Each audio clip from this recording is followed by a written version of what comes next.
তো বন্ধুরা, প্রতিদিনের মতো আজ আপনাদের সামনে একটা নতুন ভিডিও নিয়ে আসছি।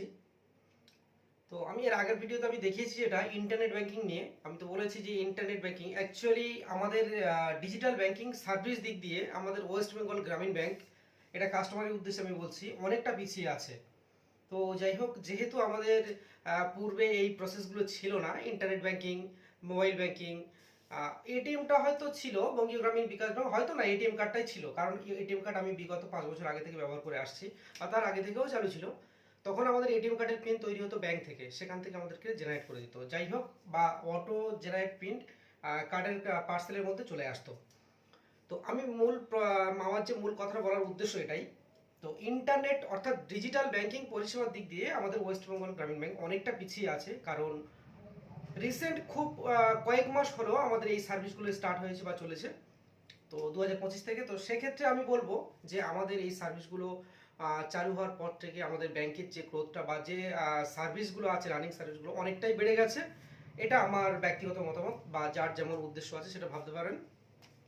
তো আমার বলার উদ্দেশ্য এটাই যে ডিজিটাল ব্যাংকিং পরিষেবা নিতে গেলে আমাদেরকে প্রথম কথা কি করতে হবে। আমি প্রথম ভিডিওতে আগে আমি তো বলেছি, পরপর কয়েকটা ভিডিও আমি ইন্টারনেট ব্যাংকিং অর্থাৎ ডিজিটাল পরিষেবা নিয়ে আমি ভিডিও শুট করব। তো আমাদের প্রথম ভিডিও আমি যেটা দেখিয়েছিলাম ইন্টারনেট ব্যাংকিং কি কি পরিষেবা থাকছে, তার মধ্যে সেগুলো আমি নর্মালি জাস্ট কয়েকটা স্টেপ আমি দেখিয়েছিলাম লগ ইন করে। তো আমি আজকের শুরু থেকে দেখাবো যে আমাদের ডিজিটাল পরিষেবা নিতে গেলে, অর্থাৎ আমাদের যে ওয়েস্ট বেঙ্গল গ্রামীণ ব্যাংকের যে ডিজিটাল সার্ভিস অর্থাৎ মোবাইল ব্যাংকিং, ইন্টারনেট ব্যাংকিং যে সার্ভিসগুলো আছে, এটা নিতে গেলে আমাদের কি করণীয় কি আছে, কাজটা কি আছে। তো এর মধ্যে কিছু কিছু ব্যাংক আছে কি আমরা আধারের থ্রু দিয়ে, আধার ওটিপি বাইপাস করে আমরা ফোনপে বা ইউপিআই ব্যবহার করতে পারি, বাট এখনো পর্যন্ত আমাদের ওয়েস্ট বেঙ্গল গ্রামীণ ব্যাংকে এই পরিষেবাটা এখনো চালু হয়নি। তো এটা ব্যাংকের ব্যক্তিগত মতামত, বা কখন আসবে এই মুহূর্তে এটার কোনো আপডেট নেই। তো তারপরেও আমি বলবো যে ওটার ক্ষেত্রে একটা আলাদা ব্যাপার। তো এবার মূল কথায় আসা যাক যে আমাদের ডিজিটাল সার্ভিস নিতে গেলে আমাদের প্রথম করণীয় কি কাজ আছে।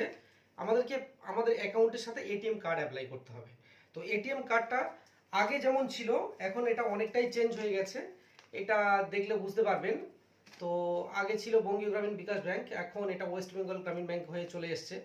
তো এইটা সম্পূর্ণ চেঞ্জ হয়ে গেছে।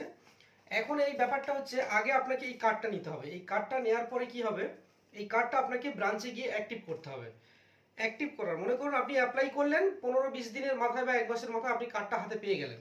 তো কার্ডটা নেওয়ার পরে, তো প্রথম স্টেপ আপনার কার্ডটা ব্রাঞ্চে গিয়ে, অর্থাৎ বা আপনার যে নিয়ারেস্ট বিসি পয়েন্ট আছে অর্থাৎ কাস্টমার সার্ভিস পয়েন্ট সিএসপি আছে, তার কাছে গিয়ে এই কার্ডটা রিসিভ করে নিতে হবে, ভাউচারটা সেখানে দিয়ে, বা যে রিসিভ কপিটা আছে সেটা ওখানে জমা দিয়ে আপনার অ্যাকাউন্ট নাম্বার সই টই যেমন যা করণীয় আছে সেই সিএসপি করে নেবে, বা আপনি ব্রাঞ্চে গেলে সেটাও নিজে করতে পারবেন।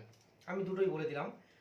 তো সেক্ষেত্রে কি হবে, আপনি কার্ডটা অ্যাক্টিভ করার 72 ঘন্টা, মানে যখন ব্রাঞ্চে অ্যাক্টিভ হয়ে যাবে তার 72 ঘন্টা পরে বা 24 ঘন্টা পরে আপনি ট্রাই করতে পারেন ফোনপে ইউপিআই অ্যাক্টিভেশন। ঠিক আছে। তো আপনি যখন, এক্ষেত্রে একটা প্রশ্ন আছে, ফোনপে ইউপিআই যখন অ্যাক্টিভ করতে যাচ্ছেন, তো সেক্ষেত্রে অনেকের ব্রাঞ্চে এটিএম কার্ড অ্যাক্টিভ হওয়া সত্ত্বেও দেখা যাচ্ছে সেই ইউপিআইটা অ্যাক্টিভ হচ্ছে না, প্লিজ কন্ট্যাক্ট ইউর ব্রাঞ্চ, এইরকম কিছু একটা লেখা আসছে। তো যাই হোক, এটা আমার ক্ষেত্রেও হয়েছে বা অনেক কাস্টমারের হচ্ছে। এই সলিউশনটা আমি একটা জিনিস বলবো ছোট্ট করে। আপনার প্রথম করণীয় কাজ হচ্ছে আপনার ব্যাংকের যে কেওয়াইসিটা আছে, অর্থাৎ সিআরএম যে টোটাল সিস্টেমটা আছে, ঠিক আছে। কিছু কিছু ক্ষেত্রে আমরা কাজ করি, আমরা বুঝতে পারি, বাট কাস্টমার হয়তো, এটা আমি কাস্টমারের উদ্দেশ্যে করছি ভিডিওটা, কাস্টমার এই বিষয়টা হয়তো অনেকে জানে না।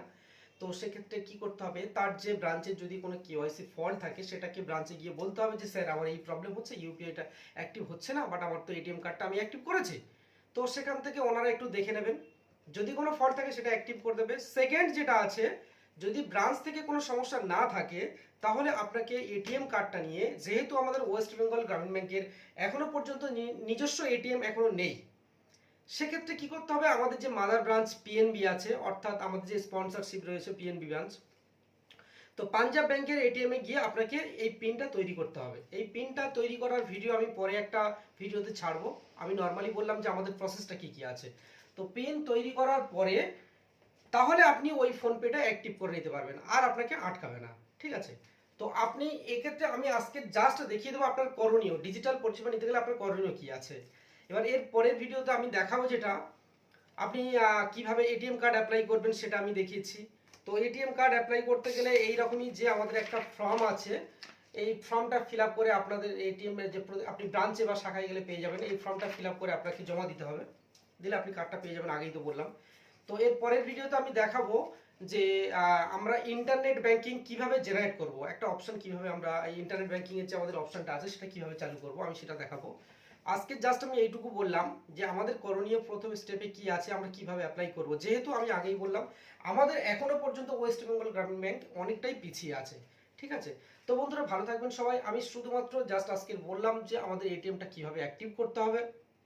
এটা নিয়ে অনেকের মধ্যে ডাউট আছে কি, যে অনেক কাস্টমার এটিএম কার্ড অ্যাপ্লাই করেছে বাট তারা এখন অনেকেই দেখাচ্ছে সেই কার্ডটা অ্যাক্টিভ করতে পারছে না। তো আমি সেই ক্ষেত্রে কথাটা বলে দিলাম যে আপনারা এই প্রসেসে যাবেন, আপনার সমস্যা হবে না, আপনার কার্ডটা অ্যাক্টিভ হয়ে যাবে। এবার এই কার্ড অ্যাক্টিভেশনের পরে আপনার প্রথম কাজ হচ্ছে পিএনবির এতে গিয়ে আপনার যখন ইউপিআই অ্যাক্টিভ হয়ে যাচ্ছে ব্রাঞ্চ থেকে আসার পরে, অ্যাক্টিভ হওয়ার পরে তারপরে আপনাকে পিএনবির এটিএম এ পিনটা তৈরি করতে হবে। আপনি পিন না তৈরি করা পর্যন্ত আপনার ইন্টারনেট ব্যাংকিং চালু করতে পারবেন না। তো জাস্ট আজকের এইটুকু বললাম আমি যে কিভাবে আপনার করণীয় প্রথম স্টেপ কি আছে। এর পরের ভিডিওতে আমি দেখাবো পিন তৈরি করে নিয়ে, পিন করার ভিডিওটা আমি পরে দেখাবো। তো পিন করে আসার পরে কিভাবে ইন্টারনেট ব্যাংকিং জেনারেট করবেন, আমাদের যে ডিজিটাল পরিষেবাগুলো আছে সেটা আমি দেখিয়ে দেবো। তারপরে স্টেপ বাই স্টেপ আমাদের যে ইন্টারনেট ব্যাংকিং এর মধ্যে যে স্টেপ বাই স্টেপ যে কাজগুলো আছে, কিভাবে আমরা নেফট করব, কিভাবে আইএমপিএস সেলফ ট্রান্সফার করব, কিভাবে আমরা আদার্স ব্যাংকে ট্রান্সফার করব, সেগুলো আমরা পার্ট বাই পার্ট দেখিয়ে দেবো। কারণ এইগুলো দেখলে কাস্টমার আশা করছি আরও তাদের সুবিধা হবে। তারা কি করবে, নিজেদের ব্যাংকিং সার্ভিস অর্থাৎ সেলফ সার্ভিস যেটা বলা হয়, তার নিজের পরিষেবাটা নিজেই দেখে নিতে পারবে। তার অ্যাকাউন্টে কোনো প্রবলেম হলে সে নিজেও বুঝে নিতে পারবে। তো যাই হোক, আমাদের ডিজিটাল পরিষেবা অনেকটা পিছিয়ে আছে, যার জন্য আমি এই ভিডিওটা শুট করছি। প্রত্যেক কাস্টমারের উদ্দেশ্যে আমি একটা রিকোয়েস্ট করবো কি, আমাদের ভিডিওগুলো একটু বেশি বেশি করে সবার কাছে শেয়ার করবেন।